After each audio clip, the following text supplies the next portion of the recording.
Hello friends, நாம இன்னைக்கு பார்க்க போறது 6ஆம் வகுப்பு கனவு பலித்தது என்ற லெசன்ல இருந்து தான் பார்க்க போறோம். இன்சுவையின் பள்ளி பருவ கனவு என்ன? இளம் அறிவியல் ஆய்வாளராவது.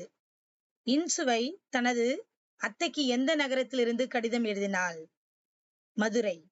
இன்சுவையின் அத்தை எந்த ஆண்டு இன்சுவைக்கு கடிதம் எழுதினார்? 2006. தமிழில் படித்து அறிவியல் அறிஞர் ஆக முடியாது என்பது என்ன? தவறான எண்ணம். உலக உயிர்களை ஓரறிவு முதல் 6 அறிவு வரை வகைப்படுத்தியவர் யார்? தொல்காப்பியர். நிலம், நீர், நெருப்பு, காற்று, ஆகாயம் ஆகிய 5ம் கலந்தது இவ்வுலகம் என்ற அறிவியல் உண்மையை கூறும் நூல் எது? தொல்காப்பியம். மழைப்பொழிவு பற்றிய அறிவியல் செய்தி இடம்பெற்றுள்ள நூல் எது? முல்லைப்பாட்டு, பரிபாடல், திருக்குறள் இவை அனைத்தும். விடை இவை அனைத்தும்.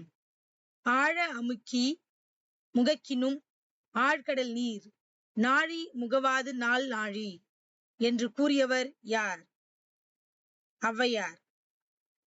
போர்க்களத்தில் வீரரின் காயத்தை வெண்ணிற ஊசியால் தைத்த செய்தி எந்த நூலில் இடம்பெற்றுள்ளது? 18. சுறா மீன் தாக்கியதால் ஏற்பட்ட புண்ணை நரம்பினால் தைத்த செய்தி எந்த நூலில் காணப்படுகிறது? நற்றிணை. தொலைவில் உள்ள பொருளின் உருவத்தை அருகில் தோன்றச் செய்ய முடியும் என்ற கருத்தை நிறுவியவர் யார்? கலிலியோ. தினையளவு போதா சிறுபுல் நீர் நீண்ட பனையளவு காட்டும் என்ற பாடலை எழுதியவர் யார்? கபிலர். இன்சுவைக்கு அறிவியல் மனப்பான்மை பெருக காரணம் என்ன? நூல் வாசிப்பு. தமிழில் பயின்ற அறிவியல் அறிஞர்கள் யார்?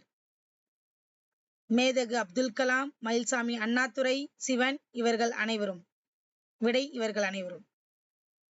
இன்சுவையின் கனவுக்கு உரம் ஊட்டியது எது? அத்தையின் கடிதங்கள். கனவு பலித்தது என்பது ஒரு வகையான கடிதம். இன்சுவை எந்த வகுப்பில் படிக்கும்போது தன் கனவு பற்றி அத்தைக்கு கடிதம் எழுதினாள்? 6ஆம் வகுப்பு. இன்சுவைக்கு நம்பிக்கையூட்டியவை எவை? தமிழ் இலக்கியங்களும் பிற நூல்களும்.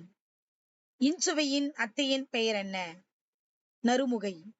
இன்சுவை இளம் அறிவியல் ஆய்வாளர் பணிக்கு எங்கு தெரிவு செய்யப்பட்டாள்? சதீஷ் தவான் விண்வெளி ஆய்வு நிறுவனம். தேங்க்யூ.